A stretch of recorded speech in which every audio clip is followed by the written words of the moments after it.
Selamat datang kembali di channel saya. Perkenalkan, nama saya Alwi Sarul Alfalah. Pada kesempatan kali ini kita akan membahas komponen di React.js. Nah, apa sih komponen? Jika kita mengibaratkan sebuah website adalah sebuah bangunan Lego, maka komponen adalah kepingan-kepingan Lego tersebut. Setiap bagian dari antarmuka pengguna atau UI seperti tombol, kolom pencarian, navigasi, hingga kartu profil bisa dipisahkan menjadi komponen-komponen yang mandiri. Nah, karakteristik komponen ini yang pertama ada independen dan terisolasi. Jadi setiap komponen memiliki logika dan tampilannya sendiri. Artinya, jika ada kesalahan di satu komponen, misalnya tombol, hal itu tidak seharusnya merusak seluruh halaman aplikasi.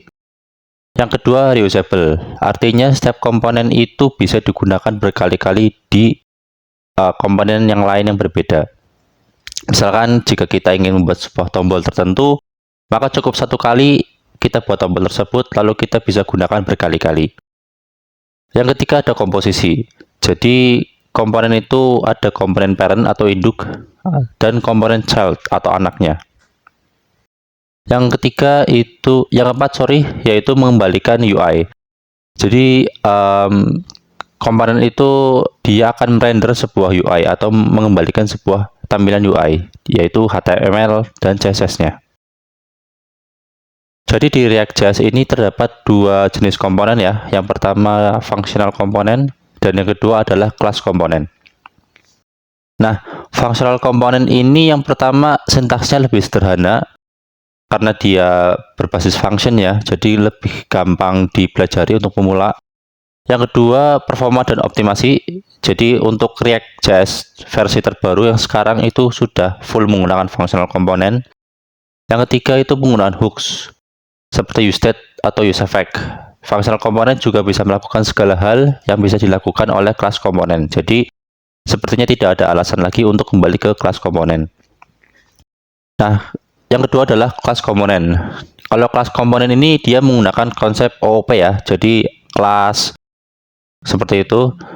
Kedua, penggunaan this. Di dalam kelas, kamu harus menggunakan kata kunci this untuk mengakses data atau props, keadaan atau state, atau fungsi lain.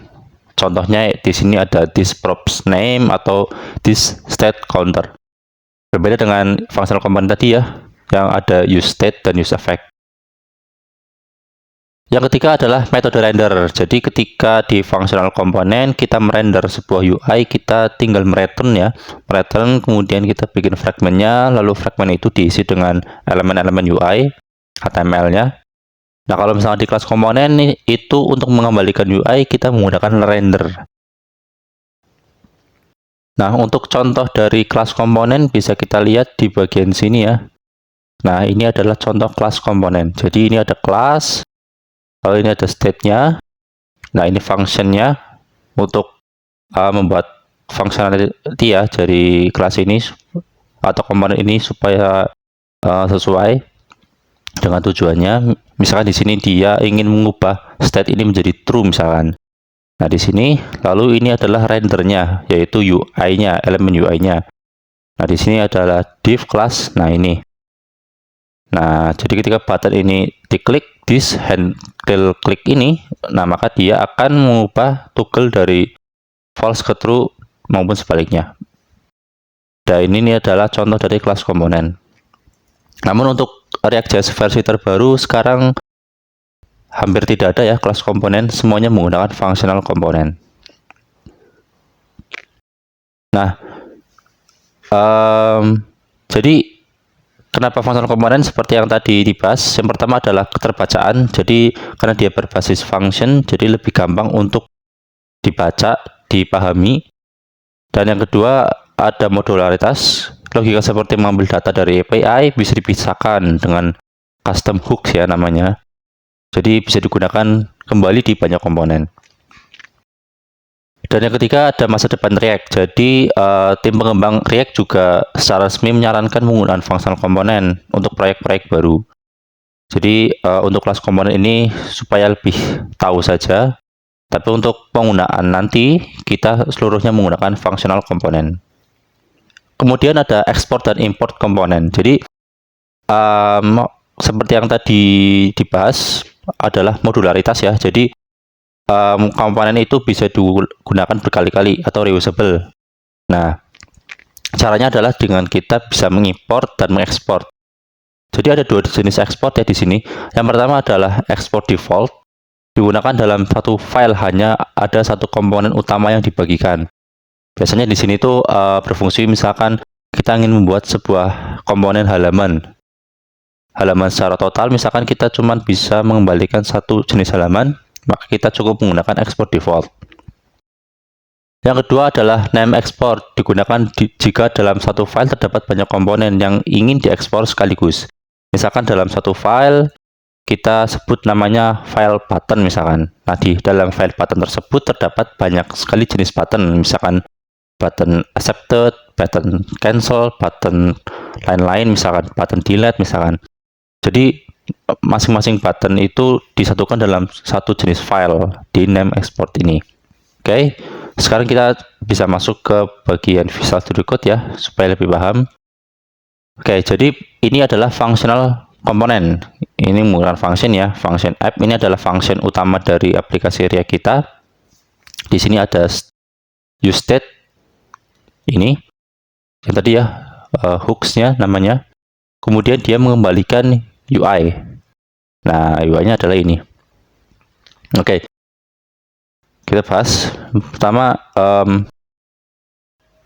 independent. Nah, di sini. Jadi ketika kita menggunakan functional komponen itu atau kita menggunakan komponen ya, kita menggunakan komponen, kita bisa memisahkan antara komponen satu dengan komponen yang lain, dan itu akan masing-masing ya, jadi tidak akan mengganggu komponen lain. Misalkan di sini ada saya bikin button misalkan button.tsx misalkan seperti ini. Nah, misalkan function button misalkan button misalkan seperti ini ya, dan return. Nah, misalkan button tombol. Nah, export default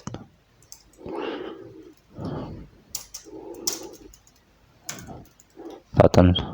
Nah, kalau kita lihat di sini ini adalah dua function berbeda ya. Jadi ini adalah function app untuk yang utama, dan yang ini adalah function button. Nah, kalau misalnya kita coba ya di bagian aplikasinya, tidak muncul ya, karena kita belum panggil di function yang utama, yaitu di bagian app di sini. Kalau misalnya kita panggil misalkan di sini ya, button. Nah, ini kalau kita cek, nah maka di sini ada tombol yang tadi sudah kita buat seperti itu. Nah, apabila misalkan buttonnya kita ada masalah, misalkan ini ada error misalkan, nah seperti ini, maka dia tidak akan mengganggu function di app-nya, dia akan fokus di bagian buttonnya saja. Nah, di sini ada error di bagian function button ya, jadi kita bisa cek di function button ini, oh di error, ini hapus. Nah, kemudian sudah selesai, jadi tidak akan mempengaruhi function yang lain. Oke, kemudian reusable. Jadi button ini kita buat sekali ya, kita buat sekali seperti ini, kita bisa gunakan berkali-kali. Jadi misalkan ini satu ya, kita bisa gunakan berkali-kali seperti ini. Nah seperti ini contohnya. Jadi kita cukup membuat satu button, tapi kita bisa munculkan berkali-kali. Oke. Kemudian ada modularitas ya. Jadi ini sudah modularitas, jadi ini bisa dipisah antara button dan function utamanya, yaitu app-nya seperti ini.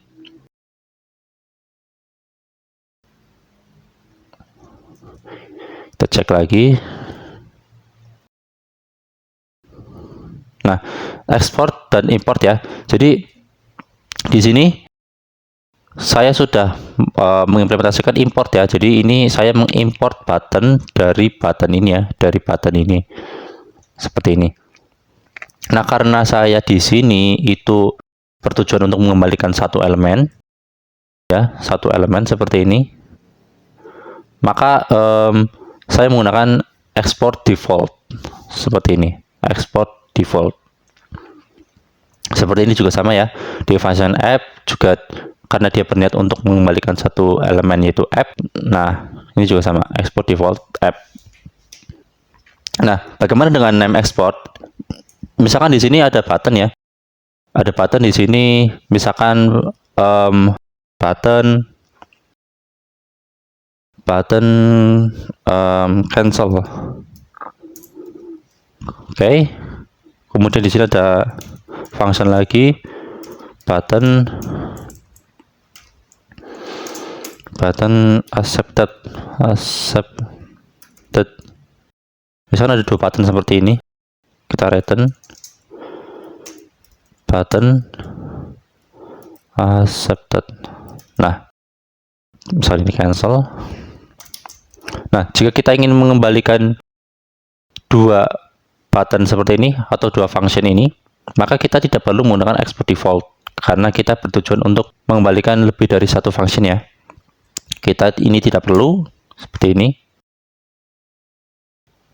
Maka ini misalkan di sini ada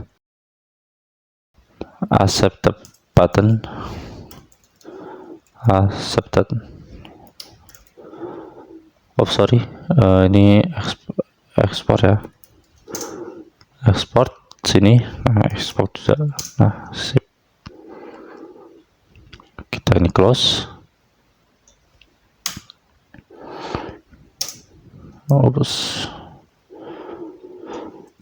Button. Nah, seperti ini ya, maka akan muncul button accepted dan button cancel. Nah, seperti ini.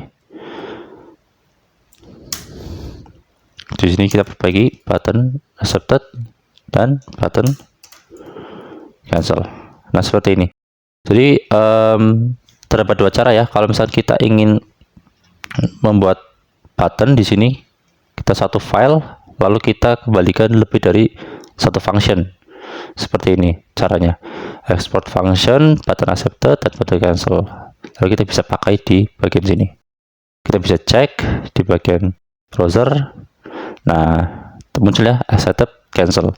Jadi satu file namun berisikan dua komponen. Karena biasanya ada juga yang mungkin button accepted dan button cancel itu sendiri-sendiri ya, berbeda file. Tapi dengan cara seperti ini kita bisa masukkan dalam satu file saja supaya tidak bingung ya. Seperti itu. Kemudian di sini juga kita bisa lakukan sama ya, bisa kita gunakan berkali-kali karena dia reusable. Nah, seperti ini caranya, kurang lebih sama. Oke, kemudian mengembalikan UI ya. Jadi setiap komponen itu akan mengembalikan UI.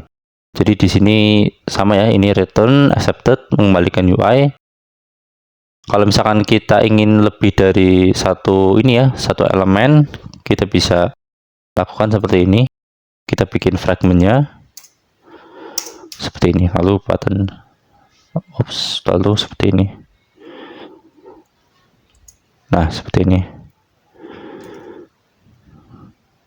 Kita bisa rapihkan dulu button accepted-nya satu saja.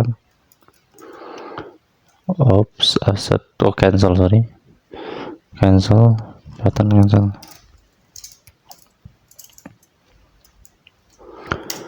Button cancel. Nah, seperti ini. Ini dua ya, karena di sini ada dua.